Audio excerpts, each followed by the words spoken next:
Really? That's it. Hello, everybody. Welcome into a live version of Guerilla Hockey with JJ and Jesse. JJ right here, Jesse sitting next to me. Good to see you, Jesse. Welcome back from Winnipeg. I love these podcasts where I get to welcome you back from the road. I don't know why. It's just a treat. It's so great that you are obviously at everything this year and you're really the insider, and I get you all to myself in this room, so that's fantastic. One-on-one, man. Yeah.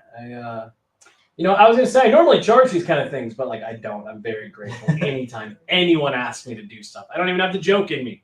But no, dude, I'm glad to be back too. It was a long travel day yesterday. So I was very ready to be home just in general, but it's great to be back here with you. You and I have each done a lot of content apart, and we like doing this stuff together. Some things got published, some things didn't make it out there. Yeah, right. And whew, that's all right. We got Jay back. Oh, damn. Jay was in the window like 2 seconds ago. I was about to. Jay back from Jay back. Costa Rica. I'm back. Picked a hell of a time to go. Yep, you're back. It's all good, man. We're doing great. Yeah. So I think you and Evan kind of started your little post-game podcast just touching on the atmosphere there in Winnipeg, how loud it was. Obviously, we saw the whiteout from TV. We could even hear a lot of the noise through the TV.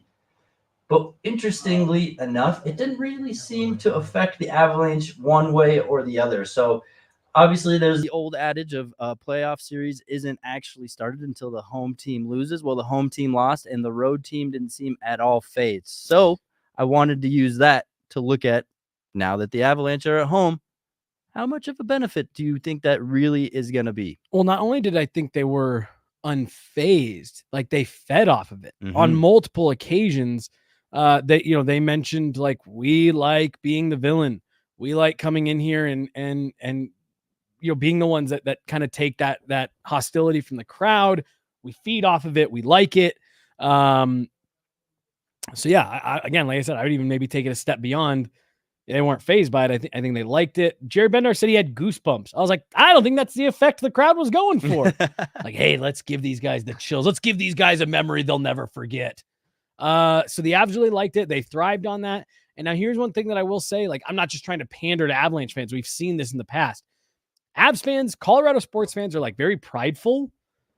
They all are aware of all of the conversation that has been about, and like, I will say, man, it was pretty cool.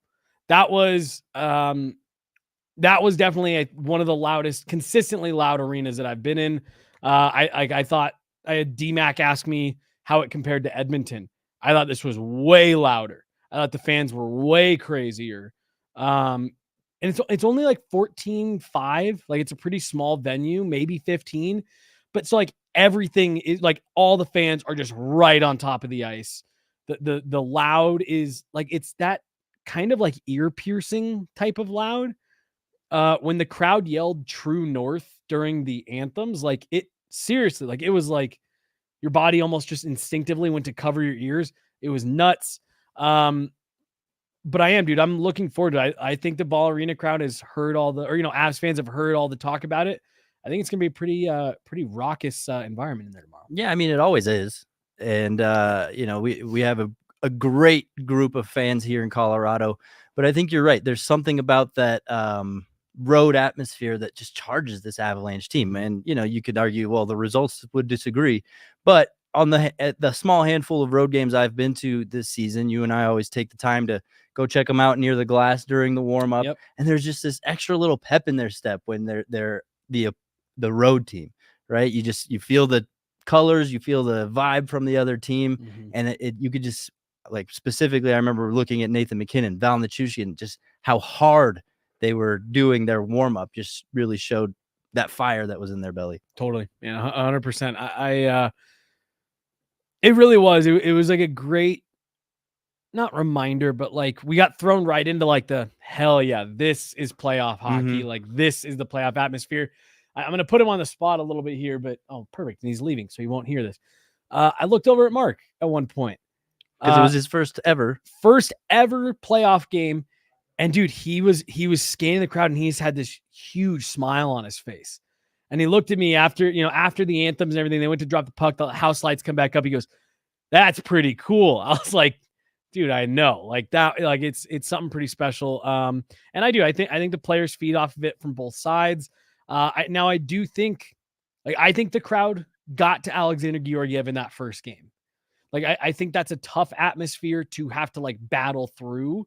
And that's why I think he deserves even, he more so deserves all the credit that he should be getting, because I mean, that crowd, I tweeted about it. It took 35 seconds for the first Georgiev, kind of taunt chant to break out. He battled through it. I mean, they were giving him the Bronx cheer on every dump in that he, stopped and settled. They were just feeding it to him. And he battled through it. He was the one guy I thought the crowd got to him a bit in game one. And I think he fed off of it in game two. Yeah, I mean, that's such a challenging position to be in for a goalie and for the coach, because they literally couldn't put in a backup that night, right? So it's like, man, you kind of have to stay out there. It reminds me of Patrick Waugh when he left Montreal, right? Getting forced to stay out there and getting not pulled. Obviously, different circumstances. In this circumstance, you literally had nobody to put in there. Option. You were not going to put in Arvid Holm suddenly into a playoff game. Well, so I guess let me ask you, what would have had to have been the circumstance for, if you're Jared Bednar, to say, I'm fine, I'm going to Arvid Holm? I think Georgiev literally saying, I hurt something, I can't go. Or maybe like us, like if it would have been like 7-1 going into the third, where it's like, okay, well, I'll rest you for game two. Like, who cares at this point? Yeah. I mean, I saw Arvid Holm at training camp. I paid attention at training camp, and I didn't love what I saw. He was a super nice guy. He was great to talk to, but really, as far as goaltending went, I was like, ooh. I like his mask. He's got a cool mask. It's got like it's almost kind of like stuff's like hidden, like words are kind of hidden, and then AVS is written like real bold and burgundy. I just thought it was cool that he used AVS. Like I don't know. Right. Rather, wasn't he with the Utah Grizzlies most of the year? That's not important. I've always felt bad Trent Miner, and I was so happy Trent Miner finally got some runway with the Eagles this year. That dude comes in every year with just the dopest AVS setup, head to toe, and then he plays in Utah all year. So yeah, I mean, a good bounce back from Georgiev. Obviously, we'll get into that in a second, into the goaltending. But I just think overall, what a difference in feeling we all have after game two than after game one. Yeah. And if you really look at it, if you really dissect it, the Avalanche have kind of been consistent throughout both games. I mean, that we've seen very similar styles in both game one and two. The goaltending really the biggest caveat there. But man, now that the Avalanche stole one in Winnipeg and they have two ahead at home, suddenly things feel really bright. Suddenly all the doom and gloom that everybody was spewing off after game one is out the window, and things feel really positive around the Avalanche right now. Totally. You're completely right. Like, I'm looking at this kind of from the standpoint of like, we went into that locker room after game one, and there was a lot of really positive attitude. Hey, we did a lot of things well. We got to our offense. We got to what we wanted, and we pulled them out of their structure a bit. Winnipeg has been this season, they've been kind of been known as this very structured team. They don't stray from what they do. They play to their strengths. That first game, like, the Avs lost, but like, it reminded me of the first game in the Western Conference Finals against Edmonton, where like the Avs won, but you did not feel good about what you did there. You won 8-6. It was a mess all over the place. Like, offensively, the Avs kind of picked the Jets apart in that first game. There was so much conversation around Alexander Georgiev, rightfully, that no one was mentioning like Winnipeg was leaky all over their zone. They were getting beat to the front of the net. They were giving up clean looks left and right. And Connor Hellebuck wasn't able to cover up for all of it. Like, all of that was true in game one from the offensive standpoint. There's plenty of stuff that they needed to clean up on the back end, and they cleaned up most of it. But Jared Bednar told us today there's still more to clean up. Now with getting the game two win, especially in the fashion that you did, you liked what you got from Georgiev. You cleaned up some of your mistakes, and you were able to keep going offensively. Like, now you can start pulling positives out of all those games. Like, there's no longer that kind of cloud hanging over game one. You got the split. Now, if you want to be the ultimate pessimist, you could say they played well enough to be coming back home with a 2-0 series lead. But Devon Taves said after the game, you love 2. If you can get 2 on the road, you love it. Your job is to come in and get 1 and get back home. They did their job. They took care of business. Now you can really start pulling the positives out of those games. Right, exactly. Because as long as they take care of business at home, which based off the history we've seen from earlier this season, I have the utmost confidence that they're going to take care of business at home. Suddenly heading back to Winnipeg 3-1. I mean, that's just a completely different outlook. Crazy how some playoff rounds are already going to be done this Saturday, if they're sweeps, that is. Carolina, Islanders, Tampa, Florida, those are both looking at sweeps. Yep. But yeah, heading into Winnipeg 3-1 is going to be a whole different ball game than we were just 7 days prior when the sky was falling after game 1. So you're right. And I think if you're Winnipeg, you're looking at that game 1, and I'm sure they're all elated that they won that. They won a high scoring contest against one of the highest scoring offenses in the league. They won a game in which they gave up 6 goals. They feel great. But like you said, you can't really look at it and feel good. Right. Oh, I'm sorry. I guess I meant after game 1. Yeah, you feel great. I'm with you. I do think these have kind of, and I'm sorry, I cut you off. Completely finish your point. No, I did. Oh, okay, perfect. Well, no, I was just, I was just gonna say, if you're the Jets, you're like, cool, we'll take that. We'll take the win. Blah blah blah blah. We feel good. We scored 7 goals. Their goaltenders suddenly he's a mess. We're good. Well, he bounced back, and the Avs tightened things up. Winnipeg was also better in game 2, no doubt. But the Avs still found a way to get to Hellebuck 4 times plus the empty netter. Now, if you're Winnipeg, you are sitting there going, shit, we're lucky we're not down 2-0 going on the road.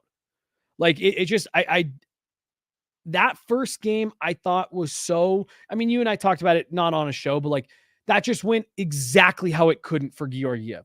We'll talk about goaltending here in a minute. You and I disagreed a lot on how we saw that first game. But no matter what, no matter which side you were on, it couldn't have gone worse for Georgiev, regardless of where you want to pin the blame, because it was 7 goals, no matter what. And it was just this huge seed of doubt in, Georgiev in and himself.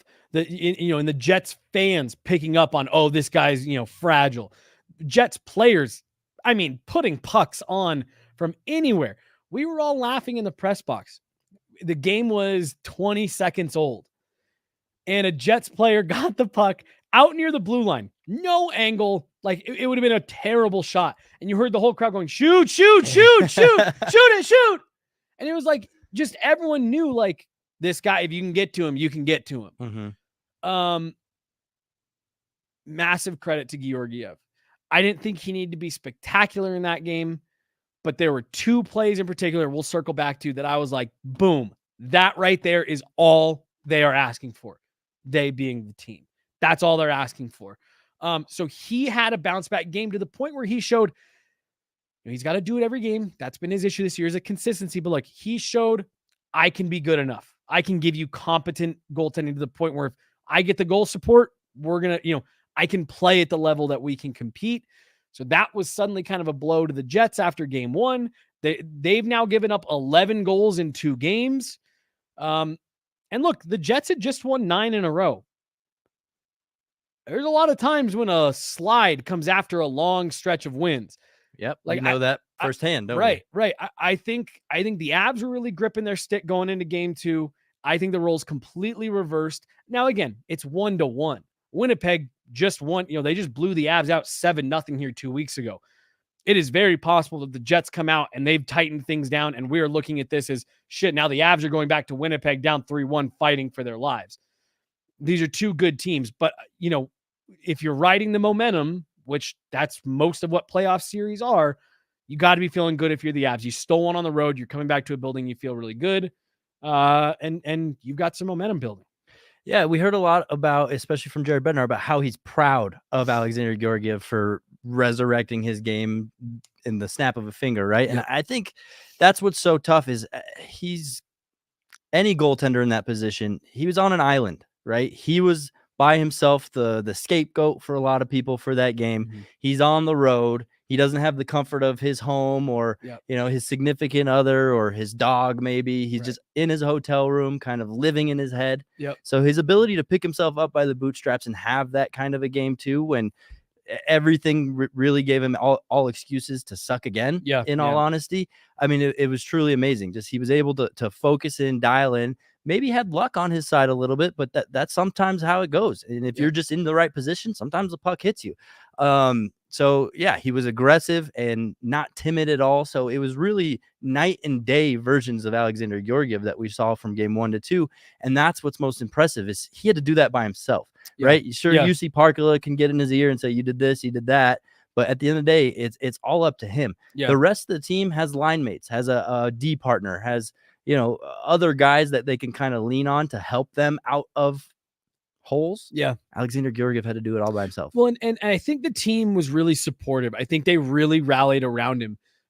But you're right. Like, everyone can say positive things. Everyone can do the right things. He was the one that had to do it. And are you talking about maybe the Ehlers save where he was in the right position? Mm-hmm. And again, dude, like that was got the blocker on it. Right. Yep. That was one of my things. I go back to the first goal in game 1, the first goal against in game 1. Right after Ballard scored. And like there was a lot of talk of like, it's screen, it's kind of through traffic. We had a good sight line on it. And my issue with that goal was that he wasn't aggressive. I didn't feel like he was in the right spot. And to me, like his heels are, planted in the blue bit. And that to me looks like a confidence thing. When you're confident, you're out, you're aggressive, you feel like you can make the play. And that's what I saw on that huge save, which is a couple minutes left in game 2. Ehlers gets that puck. Like how different is that play on Ehlers from the play against William Karlsson in Vegas? I knew you were going to bring that up because I brought it up yesterday with Eric. Did you? Yeah. You and I have brought up that particular goal. It was identical. It was identical. Ehlers, a high-end goal scorer, had a second to collect the puck, load, shoot, and he even shot for the same spot. The difference is in Vegas, Georgiev's in the blue. He's in the butterfly. He kind of flinches and it beats him. That second time, he's up. He's square. That was essentially like, beat me, I dare you. If you beat me, good for you. But I'm like, you're not going to. Mm-hmm. And it became such a routine looking save. He didn't even drop. Like he really, blocker to the, blocker out, pucks that way. And it's, chance is done. That's a confidence thing for me. And it was that save. And then it was the pad save he made when it was 2-2 in the second period, right after the Jets hit the post. The Jets hit the post. He gets a little bit of luck. And then that puck is sitting there in the crease. No one can find it except for the Jets player. Georgiev finds it, stretches out, gets a leg on it. The Avs get a whistle. And then immediately after that, score a goal. And I told Corey from the Denver Post, I said, that right there, that's it. That's what they need. Like that was a big moment. They got bailed out by the post. The game was tied, and he came up with a save, and it gave his team a chance at the other end. I didn't like the first goal. That, to me, again, looked like he was struggling to track the puck a little bit. It's a scramble around the net, but again, it's fine. I got some heat in the press box, and I understand why. It's what you and I were talking about. That Mark Scheifele goal, that's a hell of a tip. Yeah. I don't have any issue with the way that Jack Johnson played that. If you're having to make a lunging poke check to get your stick on it, like the defenseman did his job. You know what I mean? Like, but like that was one where I told Evan and I told Corey, I said, look, that's an unbelievable play. It's a backdoor tip, whatever. But I said, Georgiev's at the point, he needs to steal a goal. He needs to steal one that should have been in the net, and he comes up big. I said, until then, he's going to continue to get the blame for it. And after I said that, he did that twice in that game in big moments that his team needed. One led directly to a goal for them. One kept a 2-goal lead and allowed them to put in an empty netter a couple minutes later. That's 2 saves. It's not like he was going off the entire game. He was solid, was big when they needed him, and look at the result you get. I think it was the quick memory or the short memory, right? Not letting himself get his confidence down, not getting this body language where he's getting pissed off. I think he had every excuse to let those thoughts creep in. I mean, giving up the first goal again, very early. That second goal was nasty. Like, that's a good way to kind of, I don't know, start questioning yourself, start doubting yourself a little bit. But what happened after that goal? That was about halfway through the second period. then he shut it down. Well, and you know what? I'll even give a third one that it wasn't as big of a moment, but there was that play where someone threw it off the wall and he got like I think it was Toffoli to Monahan, like, chipped it right in front, and Georgiev again, dude, like out of the blue paint, swallowed it up. And I mean, it was a really nice play, but I mean, like, no shot, because he got out, cut the angle down, made himself big. Like, to me, he showed signs of a confident goaltender in game 2 that he was not showing in game 1. I'll also say it's not only confidence in himself, but confidence in the group around him to be that aggressive. I think when you're getting stuck back in a little bit, you're trying to protect against those back doors. You're trying to protect against any maybe pass that you're not seeing, or maybe your D's not seeing. So not only was that extra aggressiveness on top of his crease a product of him building the confidence in himself, but also trusting the guys around him a little bit more. Well, and now hearing you say that, do you not maybe start to think a little bit, are we, because again, I don't want to say, in the same way that one game doesn't sink him, one game also doesn't completely, mean that, oh, okay, he's good, he's back. Right. But like, hearing you say that, I do almost wonder if there was this little, and maybe there was a conversation that kind of needed to be had of like, hey, we as skaters don't trust you're going to make a save. As a goalie, you don't trust that we're going to have your back. We need to get this squared away. Mm-hmm. I'm purely speculating here, but like, you almost do wonder if maybe that was part of the conversation of like, have confidence to play the way that you want to play, because we're going to be here to back you up. And if we make a mistake, all right, and we're going to have confidence that you're going to have our back. And if you make a mistake, that's fine. We just can't have every mistake that both either the goaltender or the defense makes in the back of the net. No matter what, that can't be what happens. So we're going to trust you. You're going to trust us. And let's go put this together. I almost start to wonder if maybe that was a conversation that needed to be had, because I think that's an interesting perspective.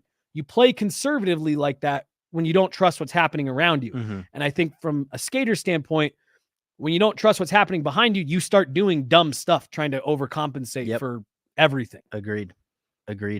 So yeah, I guess what else did you like about that bounce back game from the Avalanche? And obviously Georgiev, the headliner there, but I think there was so much good to come out of, honestly, both games that we have plenty to talk about here. Yeah, I'm gonna go to Josh Manson, and he's the easy other one to say that was a bounce back. Obviously, he had a better game, but I more want to talk about the mindset that Josh Manson had with that of, I talked to him the day between, so on the practice day, and he said, look, I actually thought my overall game in game 1 wasn't bad.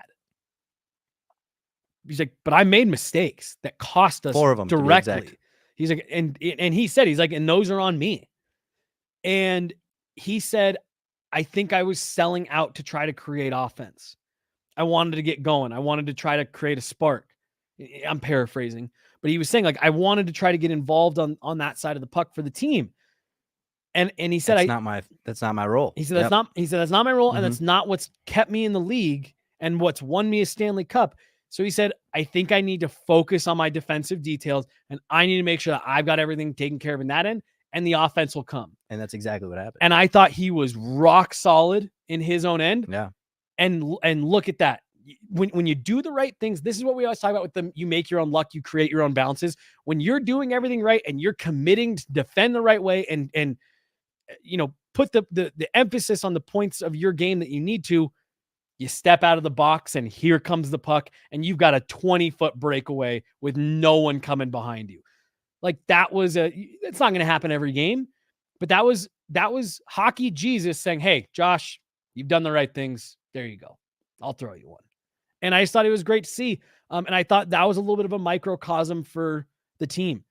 There were a couple moments in that game with the crowd, the energy level from the Jets, the way that their players were getting fired up, that it looked like they could have maybe started to run away with it. The Avs calmed things down, settled the game, took back control, and the offense came.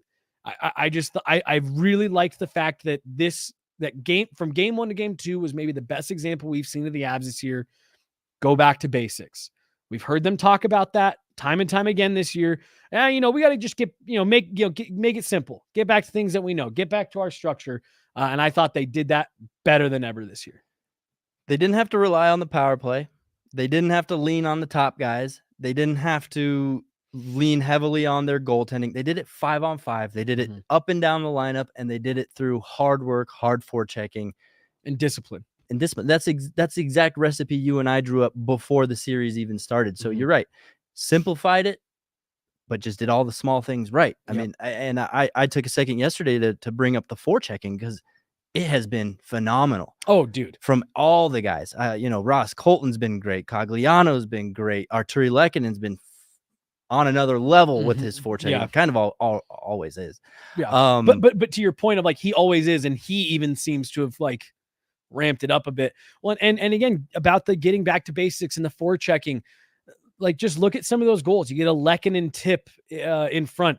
You get the Zach Parise goal, which is nothing but forechecking and hard work. Is that not the Zach Parise goal you've been foretelling for months now? So I was gonna text you right as the score went final. I was like, well, there's the first Zach Parise ugly game winner in front of the net. You manifested that goal right there. And dude, I think he's got a couple more in him this playoff run that are gonna look like that. Where it's just, I mean, he, first of all, it took him 3 stabs at it, but right, he got it. But he stuck with it. And like, that's what I think it is about him that is just going to drive teams crazy. Is like, he's got the skill in his hands still.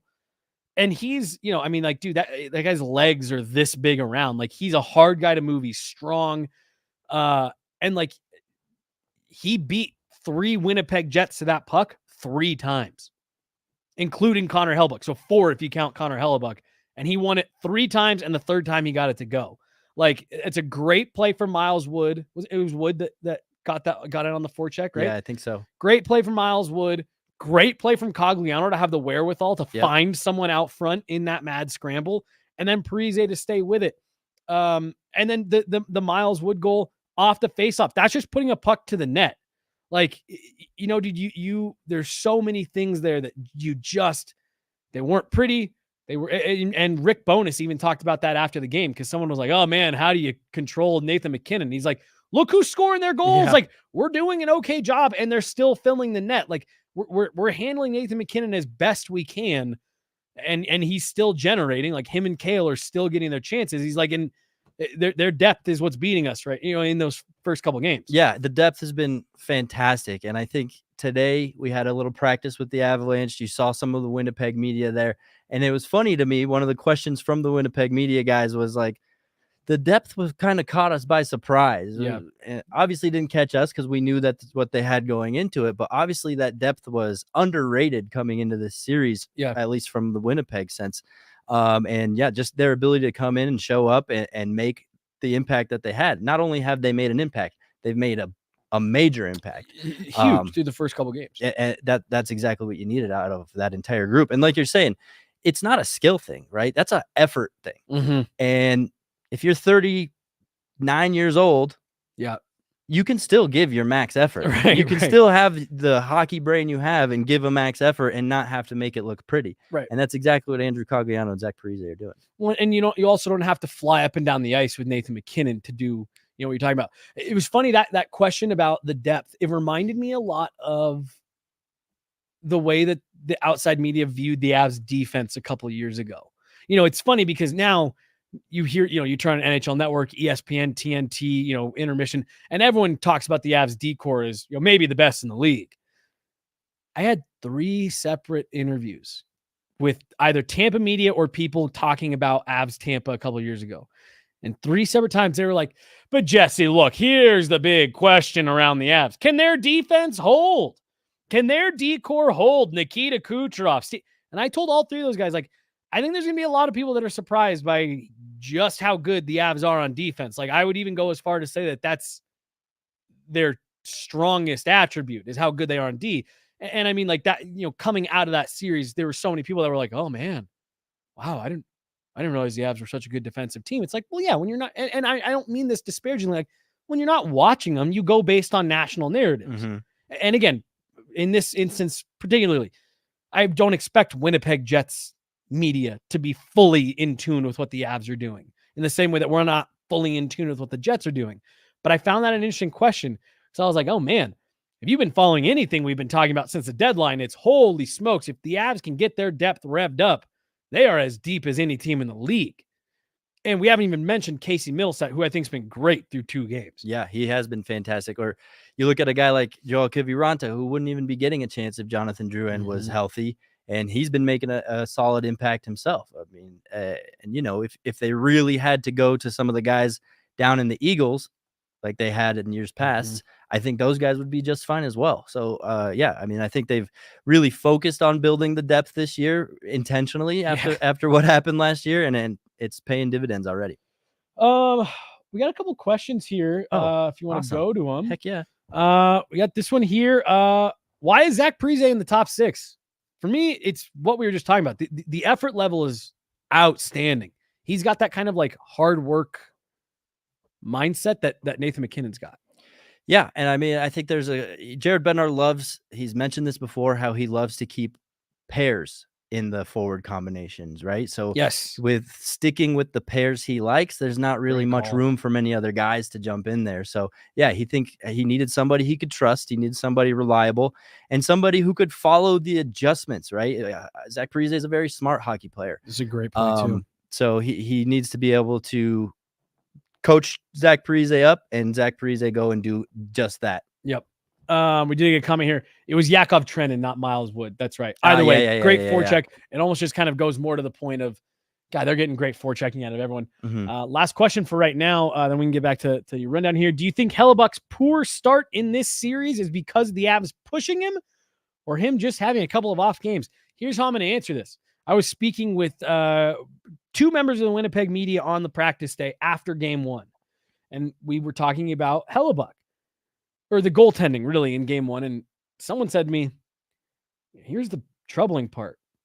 I don't think Hellebuck had a bad game. Like, if you go back and you rewatch it, he made some big saves. And, like, there were times where the Avs were really struggling. You know, he was swallowing pucks up. And that was what these 2 people said to me was, the concerning part is we think he was pretty good. And they beat him for 6. Yeah.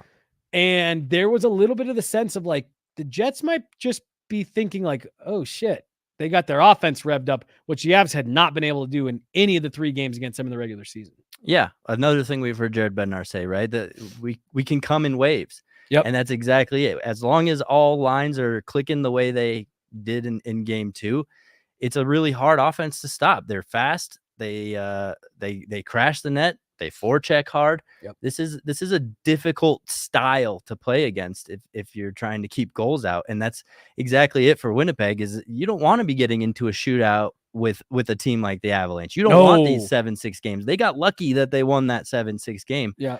If the Jets get into a track meet with the Avs and they decide that that's what they're going to do, then this series is done in 5. Right. Then the Avs are going to, if that's what the Jets try to do or are fine with doing, the Avs will run them out of the building the next 2 nights, and then they'll go back to Winnipeg and we'll be done with this.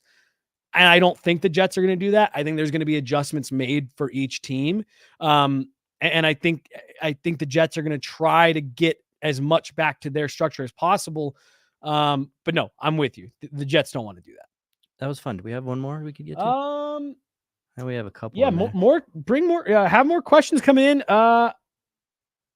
We do have one.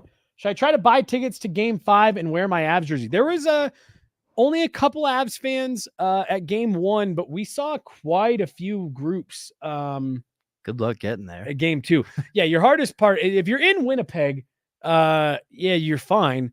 Getting there is tough, very tough. A lot of Avs fans in Winnipeg. I think there are a lot of Avs fans in Winnipeg. So if you're there, I do think it's worth going. You will not be as much of an outlier as you would think. The Avs fans are definitely pretty jacked up. This is why I like the way European soccer does it, right? Oh, they're from Winnipeg. Then yes, go for sure. Get tickets to the game and go. If it was anything like European soccer, Winnipeg would have to dedicate a section for Avalanche fans. Imagine if all Avalanche fans can just sit in the same section and be rowdy together. Probably cause some fights. Wait, where'd you say they do that? European soccer. Oh, yeah, they should. Oh, okay, that makes sense. They should do that. I remember they tried to do that at the Winter Classic that was at the Big House. They tried to like sell tickets split Red Wings and Maple Leafs. And if you saw a really like a helicopter picture, you could kind of see the stadium was split blue and red.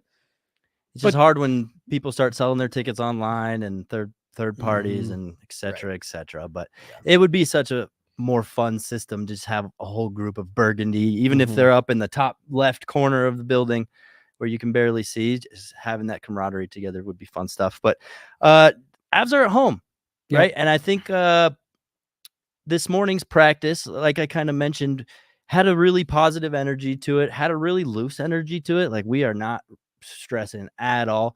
I think Alexander Georgiev had a very confident aura to him, if I'm getting weird about it. But I just like the energy that I'm seeing out of that room right now. No, I'm with you, dude. I look, I talked about it after game one. Like, there was a really confident air around that room. They were able to immediately look at it and say, we know that we've taken, that there's positives to build on there. We need to find a way to get a win. Like, you could tell that was the only cloud hanging over it, was we don't want to leave here down 2-0.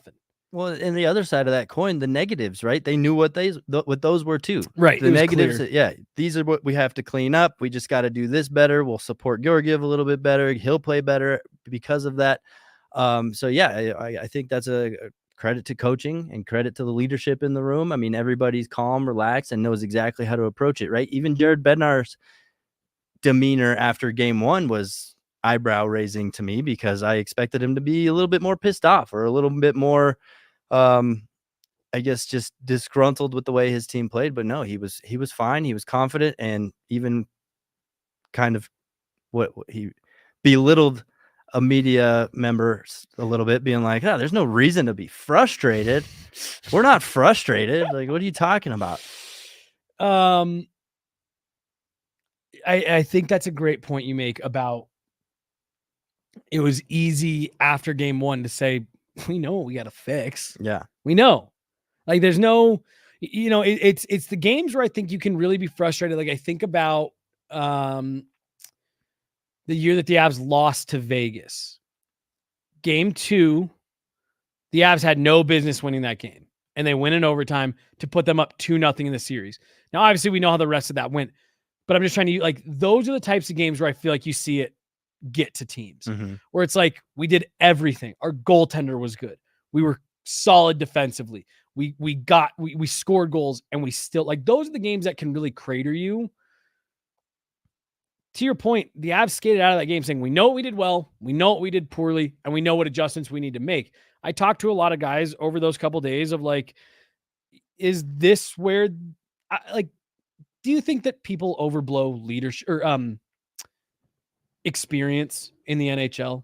Like, I've always felt like GM's way overhyped. Like, oh, we went out and got this guy because he's got experience. And it's like, yeah, he's not any good. Yeah, He's not gonna play for you. I think so. This is one of those situations after game one where it's like, do you lean on that experience? Because game 2, there's no way that was a bigger game for them than any of the games in the Stanley Cup final. There's no way you're not feeling any bigger butterflies going into that game than you were game 5 of the Stanley Cup final, that, you lost, and you remember what that feeling felt like to be that nervous. Nathan McKinnon said we were all about to puke. Like, this is nothing. And I just wonder how much the leaders in that room, hey, Georgie, this is nothing, man. Don't worry about this. We got bigger ones to worry about. We'll have bigger games. This is nothing. Yeah, it seems the way Jared Bednar's talking about the series that he fully expects this to go at least 6 or 7, right? He's like, it's just one game. Like, Yep. this is a tough team we're playing. Like, one game isn't going to get us thrown off. One game isn't going to get us too high on our horses. So, yeah, that's even keel approach. Obviously, I think comes from the experience, but it's awesome to see that the boys have that. All right, so here's one that's not really a question, but I want to know your opinion on it, because I think going into game 2, had Eustace been there, I think that leash for Georgiev was about this long. What do you think now? Your comment came in and says, Bednar is the staunchest supporter of Georgie. His leash is a mile long after he redeemed himself. What do you think? I think it'd be fantastic if they had a viable second option. But I think once the trade deadline hit and they didn't bring another goaltender in, they said, we're all in on Georgie. It's either Georgie or bust, because I think plan B isn't quite playoff ready. back to the experience. I don't know if he can really handle an atmosphere like that, handle Mhm. the circumstances the way they were. Like if you throw Eustace Annunen in that game too, that's a ton of pressure on this kid's shoulders. Like, hey, it's up to you to resurrect our hopes here in the playoffs. Because if we go down 2-0, we are screwed. Yep. So I think it was basically the bed that they made themselves for the trade deadline. They had to lay in it for better or for worse. Yep, I'm with you. I mean, look, I had been saying consistently, if it was Georgiev for game 1, it was Georgiev for game 1 and game 2. That's just what it was going to be. I think genuinely, even had they pulled him in game 1, I think they would have gone back to him to start game 2. Mm-hmm. But I do think had you pulled him in game 1, now let me lay out a couple hypotheticals here that are completely moot. Okay. But like, had you pulled him in game 1 and Eustace went in and the team came back to win, and Eustace maybe either didn't give one up or only gave up one, I think that could have made it interesting. And then I think had Georgie come out and given up 3 goals in the first again, and Eustace was healthy. This is all with the caveat of had Eustace been healthy. I think Georgie, had he come out and given up 3 in game 2, I think they would have made the switch and then they wouldn't have gone back. And it would have been a different version of this is the bed you made. You just have to lay in it. I'm with you. I think Georgiev, with the game 2 performance, got some of that leash back. And I think he can battle now. I think I think whether it's this series and next series, whatever, if he strings together 2 or 3 really bad games, whether they, lose them all or, lose 2 of them, I think they like Annunen. I think Annunen showed enough down the stretch that if you feel like, what else do we have to lose? He's an option. But I do think that was a good bounce back from Georgiev that not only the Avs needed, but he needed. I don't remember if you and I talked about it. I definitely talked about it with Megan Angley before game 2, where I said, look, this is it. Like Alexander Georgiev's tonight, and for game 2, I said he's playing for his career. If he comes out and has a good showing, he gets it back. Like he gets the benefit of the doubt back. But if he would have gone out and laid another egg, that probably would have been it for him with the Avs. I don't really know any other teams that would have been lining up to give him starter job. Like he would have gone back to like backup 1B, maybe. Like he went out with the pressure and said, yep, I can do this. I've got the ability. That was a bad game. I'm bouncing back. And that's what you're asking for out of your goaltender. I can see how you confuse me and Megan. A lot of similarities. Well, there. I know I said I didn't know if I also said it to you. But shoot, my stupid joke derailed my train of thought. Do you want me to go to another question? We got another question. Go What do you ahead. think about it? Do we have any news on Nikolai Kovalenko? We don't have Evan here, so I can't give you the most up to the second update. But he's been playing with the Eagles. Look, I actually thought that we would maybe see him at practice today, because the Avs did reassign Chris Wagner, Brad Hunt. Like they sent some guys back down. To me, I officially think he's kind of the first call up. Sorry, go ahead. I was just gonna say all of those Black Ace call ups were so strange to me. The Brad Hunt, I think Chris Wagner makes sense. But Arvid Holm, are they that concerned with the Colorado Eagles playoffs right now that they don't even want to call up the best player? I would assume Sam Malinsky should have gotten a better look. I think Prosvetov should have been there from the get-go. So the Prosvetov one, I give them, dude, I really do think that the Eustace Annunen thing, I think that was a terrible stroke of bad luck. I think they were expecting him to be ready to go for game 1. But what's the point of even bringing a third goalie if you don't anticipate that? So that you don't have to use the e-bug. Like Arvid Holm is there in this situation. If Georgiev got hurt, Arvid Holm could get dressed and become the new backup as Eustace goes in. So you suddenly don't have to find yourself in a playoff game where, Joe Schmo plumber from Winnipeg is your potential third guy. Him, Arvid Holm. Come on. Don't be that mean to Arvid Holm. So that's what it was. And suddenly, like they flew, like Eustace flew to Winnipeg. They all went and got dinner. And I think the next morning he woke up sicker than a dog.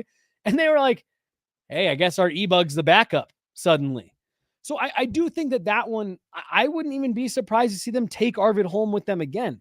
The intention was for him to never be on the bench. But they came across a circumstance where they needed him and they couldn't pull Georgiev, but they're also like, well, we can't put him in. So what the hell's the whole point? Just to have him sit there and look pretty? Well, to be there, that again, had Georgiev gotten hurt in game 1, wouldn't you rather have more of an insurance like Prosvetov in that scenario? Maybe, but like the other thing that you do, and I know maybe people won't like this, but like you have an AHL team that like they were trying to secure home ice. Like they're a playoff team. They're trying to win. You know, they've got players that are trying to develop and they're paying money to like that. Like that team needs to win too. So you got the one win out of again, you thought you had your 2 goalies. You didn't think you'd be needing to go to the third guy for any reason.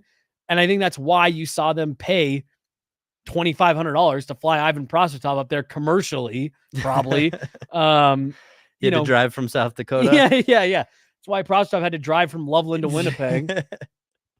I remember what I was about to say about Georgiev. Yep. I had more than one person ask me if that was going to be his final game in an Avalanche sweater. Yeah, I had that. Which was very dramatic. Yep. But the thought I did have was like, honestly, what I see playing out is they just bump him down to more of a backup role and replace him in the offseason. But I think we're out of that. I think all of us are back on the Georgie train. He's out of that for right now. Yeah, for now. You know, and yeah. Here's the other part about this too. Because I had people asking me that. And I had, I went on DMAC's show and, I've been on a couple of different shows and people, around that same sentiment of like, well, is he done? Is this it? The Avs have to go find a new goalie this summer now. And it's DMAC asked that? No.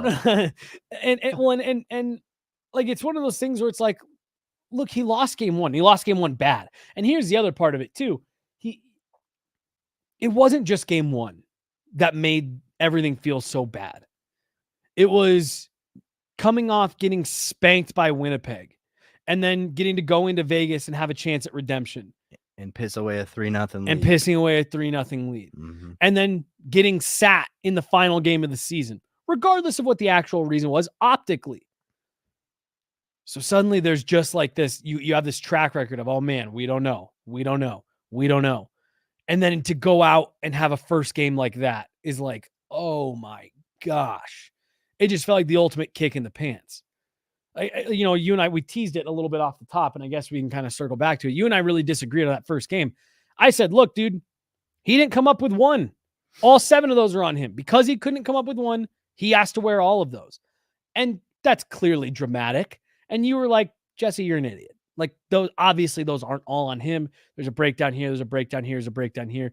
I was more of kind of looking at it through the lens of like, yeah, but you've got all this other stuff right now that says you can't make a save.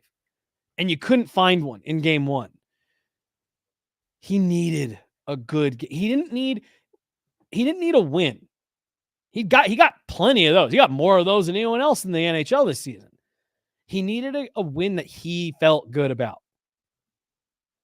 And the point that I was making on some of those hits, those radio hits, was like, look, we're talking about one game. I said, goaltending, while I think it's the most difficult position in all of pro sports, it's also the most finicky.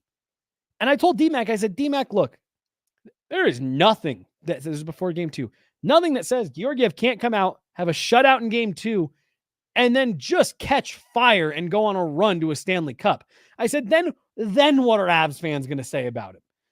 I'm not penciling that in. I'm not saying I'm wagering for Georgiev to suddenly, become go on a Conn Smythe run here. Right. Yeah. 1.6 GAA run, 985 save percentage. But like, my point is that's how weird and finicky goaltending is. There was a comment that came through here a minute ago talking about Hellebuyck, that Connor Hellebuyck has never really been a super strong playoff performer, like historically. And through 2 games, like this guy's going to win the Vezina. And he gave up 11 goals in the last 2 games. There's nothing saying he's not going to turn back into the Vezina guy tomorrow.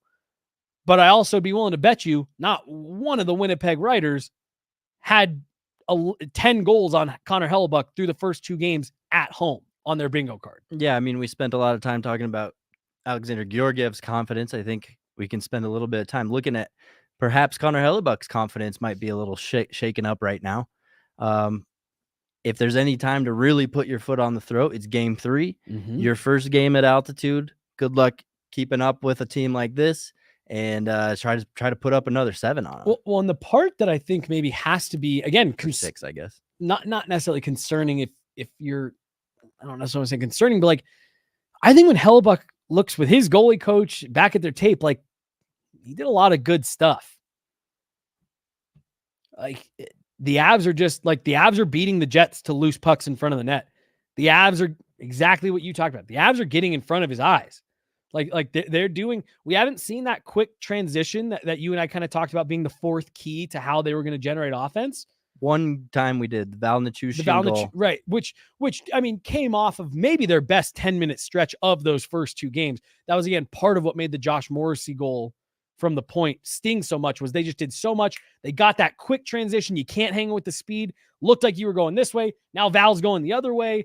Like, so that's a great point.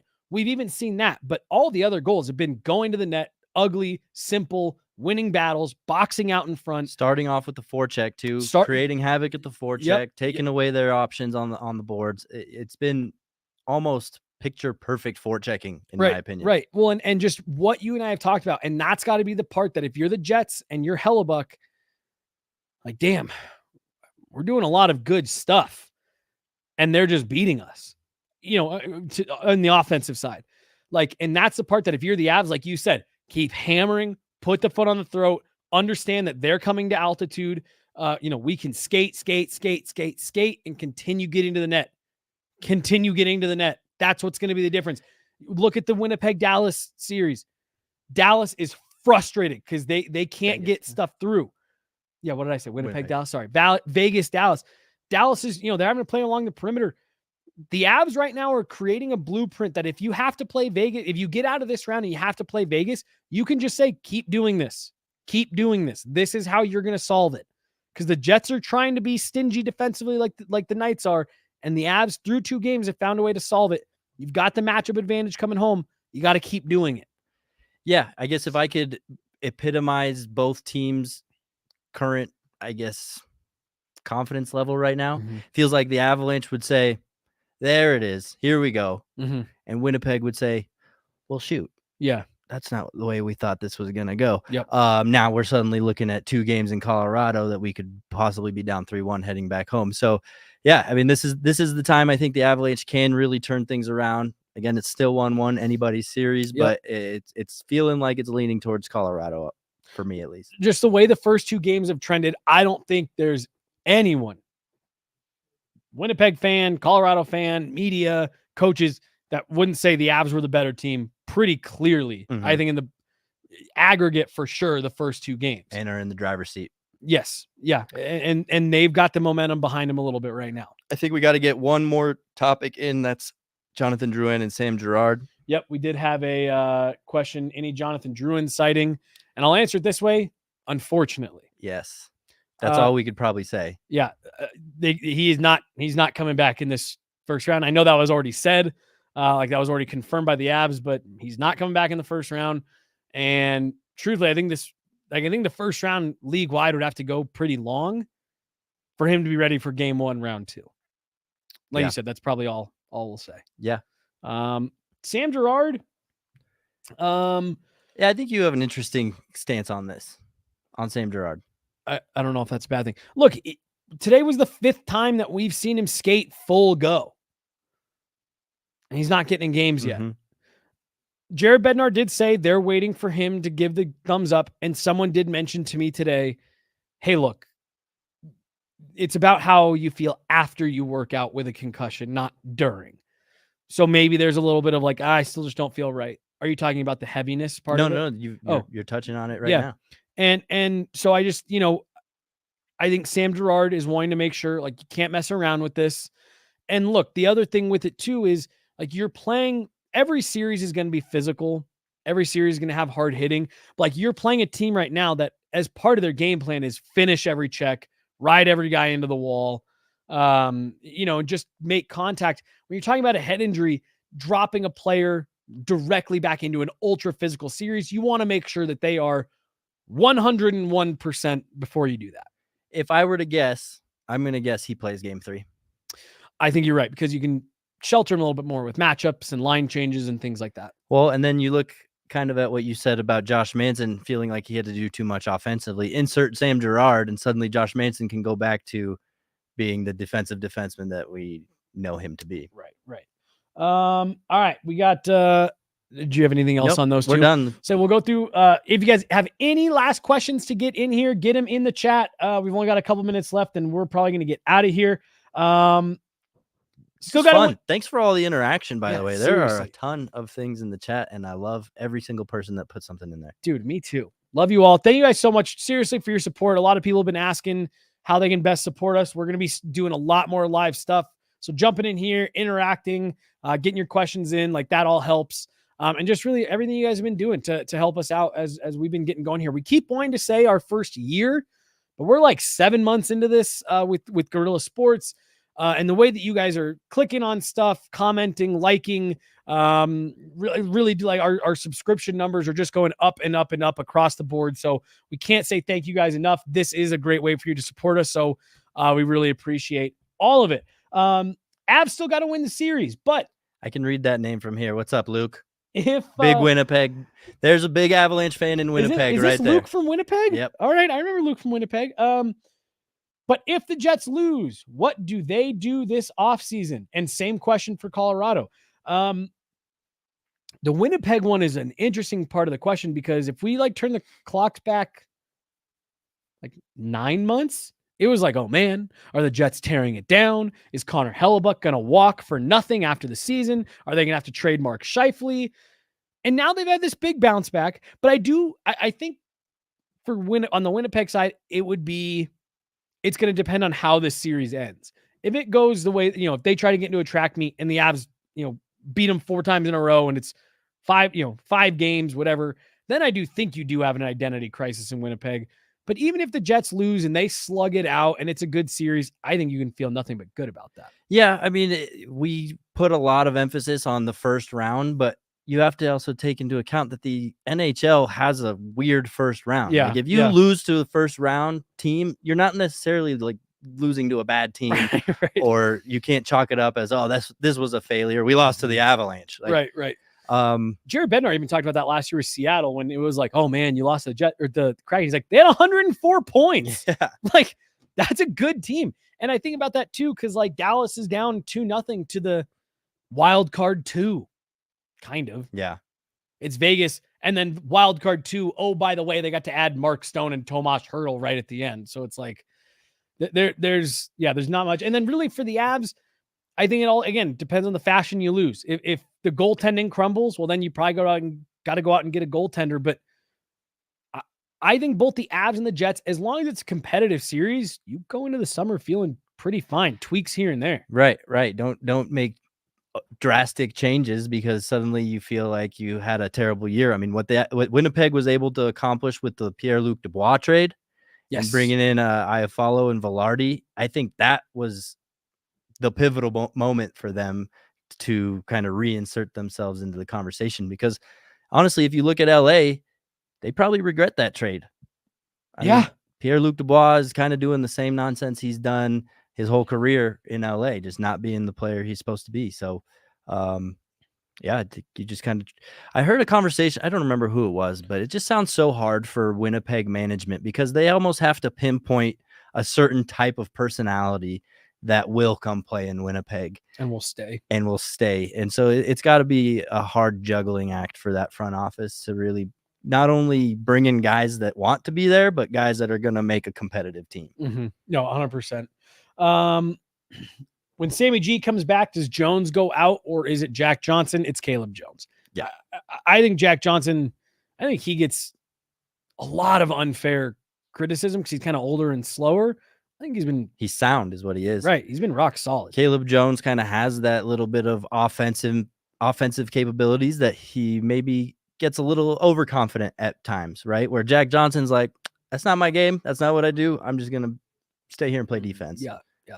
And yeah, that's part of what has led to Caleb Jones being in and out, and part of the reason why Jack Johnson keeps finding himself contracts. All right, I think that's all we got for today. Sweet. The Had chat fun. is fun. Yeah, dude. That was my first time with the chat. Yeah, and we'll have it back soon. Right on. And we do. We want to hopefully, as the summer goes on, and we can all kind of catch our breath a bit, we want to start doing more of the Guerilla Hockey shows live, coming to you guys so we can talk directly to you. You guys can talk with us. And then you don't have to wait so long for us to post them. So just wait till you guys see what we have planned for next season too. I know we got there's chaos happening on the other side of this door. All stuff, just great stuff, great chaos. So, and we've even got exciting announcements coming as early as next week. So good stuff. Make sure you guys are liking, subscribing on the YouTube channel. It goes a really long way for us, guys.